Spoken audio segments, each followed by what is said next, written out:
Bien bonjour, installe-toi, mets-toi à l'aise.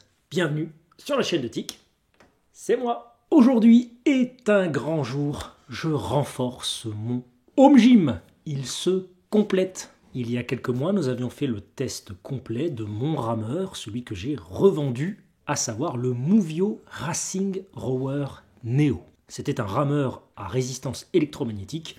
Je vous laisse découvrir la vidéo que nous avons tournée. Mais donc, comme indiqué, je l'ai vendu. Et c'est pourquoi aujourd'hui, mon home gym se complète à nouveau avec l'arrivée d'un nouveau rameur. Le crème de la crème. Rower Concept 2.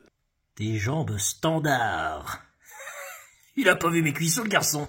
Alors on pourrait se poser la question, mais le mec il revend un rameur, pourquoi il rachète un rameur? Pour rappel, sur la vidéo du Movio, je l'ai revendu parce qu'il manquait de connectivité. Et oui, je suis un petit peu un gamer dans l'âme, et j'ai besoin de pouvoir me comparer aux autres. Il me fallait donc quelque chose avec de la connectivité. Alors est-ce que n'importe quel rameur n'aurait pas pu faire l'affaire à condition qu'il ait du Bluetooth? C'est là une question importante pour savoir quoi choisir quand on veut acquérir un rameur. Le Concept 2 est la référence mondiale. C'est-à-dire que tous les temps peuvent se comparer d'un Concept 2 à l'autre. Par contre, on ne peut pas comparer les temps d'un Concept 2 à celui d'un Water Rower, d'un Concept 2 à celui d'un Movio, d'un Concept 2 à etc. Et donc, au vu de mon profil, au vu de mes envies, au vu de ce qui me drive, il était nécessaire pour moi d'acquérir tout simplement la référence du marché. Donc, pourquoi un Concept 2? Maintenant, on l'a compris. Mais pourquoi un rameur tout court? Pourquoi acquérir un rameur dans son home gym?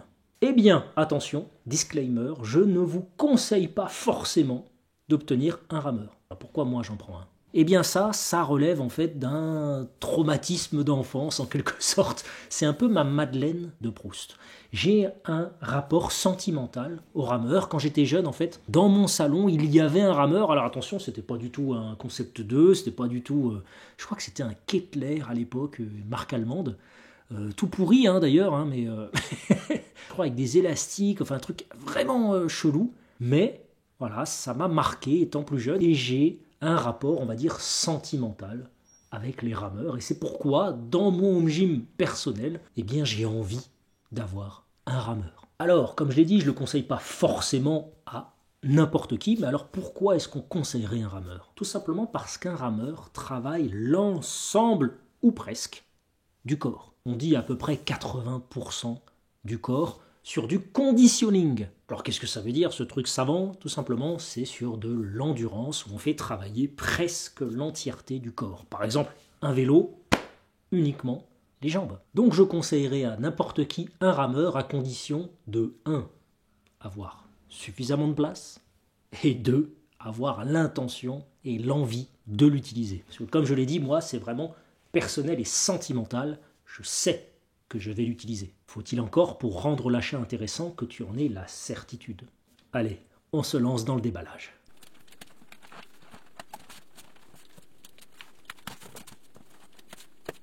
Un petit manuel de bienvenue, c'est intéressant, hein, votre guide pour les nouveaux ergs, hein, l'application, l'entraînement, les challenges, les ressources et plus. Donc je lirai ça un petit peu plus tard. Le mode d'emploi de montage, donc ça c'est pas mal, hein. Voilà. Bon, il y a 3 étapes. Mais bon, 3 étapes, ça ne devrait pas être la mort, ça a l'air d'être assez simple à monter. Après, il y a un manuel pour le rameur et un manuel pour le moniteur, le PM5, dont on dit tant de bien, et ben on va pouvoir l'essayer et voir ce qu'il en est, tout simplement. Et puis enfin, quelques vis. On va voir où elles vont, je sais pas.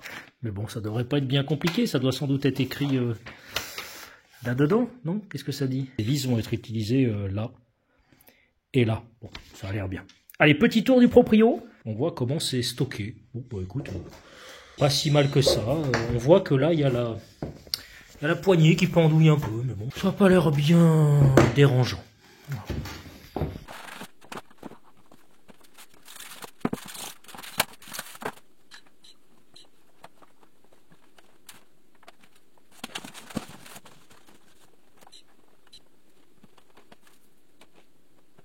Oh là là les amis, quelque chose de très positif. il y a ici ce concept 2 a été testé par et l'identifiant de la personne qui l'a testé 621-ES. Donc ça c'est un point ultra positif parce que ça veut dire qu'il est fonctionnel avant d'être envoyé. Donc si il ne l'est pas une fois reçu, c'est qu'il s'est passé quelque chose entre les deux. Mais il est parti fonctionnel. Ce qui est très différent du Challenge Bike qui est ici. Je vous en avais parlé. Je vous avais dit, vous vous souvenez, le précédent modèle, il faisait du bruit au niveau du pédalier. Et j'avais dit, c'est impossible de l'envoyer comme ça. C'est qu'il n'a pas été testé en usine. Donc gros problème sur le test qualité du Challenge Bike. Bah là, a priori, ils n'ont pas ces problèmes-là. Ils ont travaillé pour ne pas avoir ces problèmes-là. Gros big up à Concept 2. Et puis on va vérifier effectivement qu'il est fonctionnel dans quelques minutes. Allez, on continue.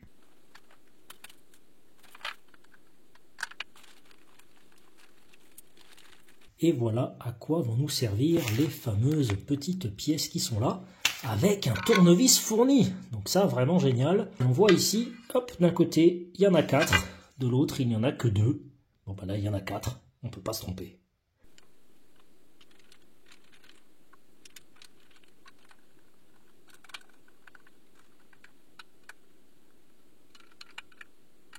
Tadam!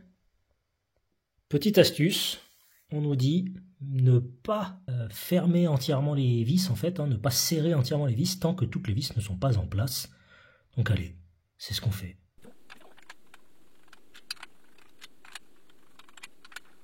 Que serait un montage fait par TIC s'il ne se trompait pas? Je l'avais mis à l'envers, regardez. Les roues sont de ce côté, ok. Comme sur le dessin, les roues sont de ce côté. Et la longue jambe, long leg, doit aller du côté des petits trous. Et moi, bah, qu'est-ce que j'ai fait? Et ben j'ai fait l'inverse. Allez, on change ça tout de suite.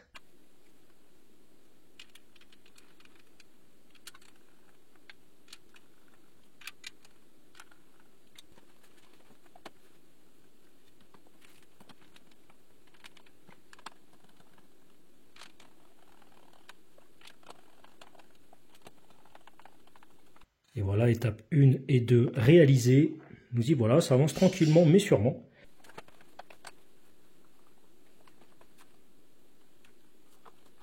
Alors les amis, je vais essayer cette étape à une seule main pour voir à quel point c'est difficile ou facile justement. Excusez-moi, ça bouge un peu mais bon, j'ai qu'une seule main. Et nous y voilà. Il est monté. Je vous conseille de prendre les deux. Mais en tout cas, voilà. Ça a l'air bon. Voilà. Ça a l'air nickel. Bon, reste plus qu'à déballer maintenant.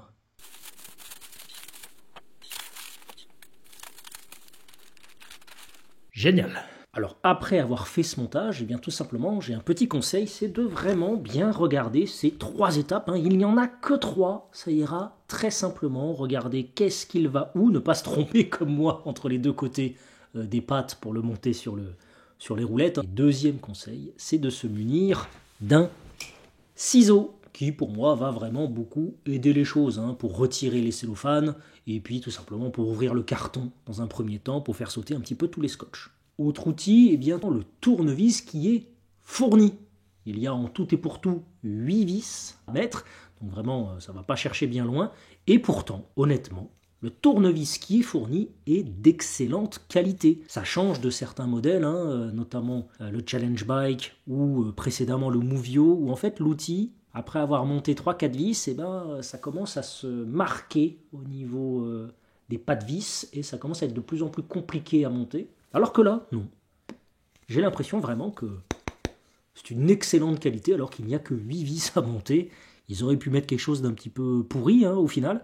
Eh bien non, ils ont fait l'effort de mettre quelque chose, je trouve, de qualitatif et ça en dit long sur le produit. Justement, au niveau du montage, ça m'a pris une petite vingtaine de minutes, sachant que j'ai mis en place le setup, sachant que j'ai voulu filmer mon montage, que j'ai fait quelques pauses pour filmer de plus près, pour tenter de le mettre à une seule main. Si vous ne vous amusez pas à faire ça, clairement, je pense qu'un petit quart d'heure, c'est ce qu'il faudra pour monter le rameur. Honnêtement, aucun problème de ce côté-là. Comme vous l'avez vu, le modèle a été testé avant de m'être envoyé, et ça, c'est un énorme big up. Bravo à Concept 2, merci pour cette charte qualité qui manque très clairement à d'autres marques. Eh bien, en additionnant tous ces petits détails, voilà, mis bout à bout, on peut aisément comprendre pourquoi Concept 2 est une référence mondiale au niveau du conditioning, autant sur le bike erg que sur le rameur, que sur le ski erg. C'est effectivement eux qu'on va retrouver la plupart du temps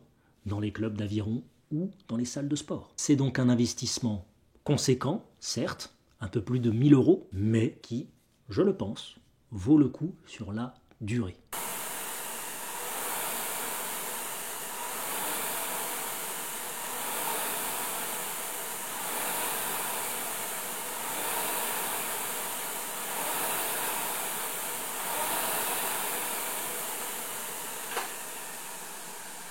Suite au test, je peux tout de suite le comparer à celui que j'avais précédemment. Honnêtement, par rapport à une résistance électromagnétique, c'est beaucoup plus fluide. Je ne pensais pas que ça le serait à ce point-là, mais si, c'est beaucoup plus fluide, pas d'à-coups, une sensation vraiment de fluidité, vraiment intense, vraiment quelque chose de souple. Point négatif par rapport à une résistance électromagnétique, c'est le bruit. Alors attention, quand je dis bruit, ça n'arrache pas les oreilles, tu ne deviens pas sourd en l'utilisant, mais il fait beaucoup plus de bruit que la résistance électromagnétique. Alors pourquoi est-ce que c'est moins bien? Tout simplement parce que, imaginons, tu es dans un petit appartement, tu as une femme, peut-être des enfants, des voisins, eh bien tu vas pas pouvoir te dire à 23h comme ça, sur un coup de tête, allez, je vais me faire un petit 10 km de rameur. Parce que là, il y a fort à parier que tu te fasses décapiter par ta femme, trucider par tes voisins et maudire par tes enfants. Mais ça, c'est purement personnel, c'est parce que moi, ça m'arrive effectivement de temps en temps, comme ça, à 23h, comme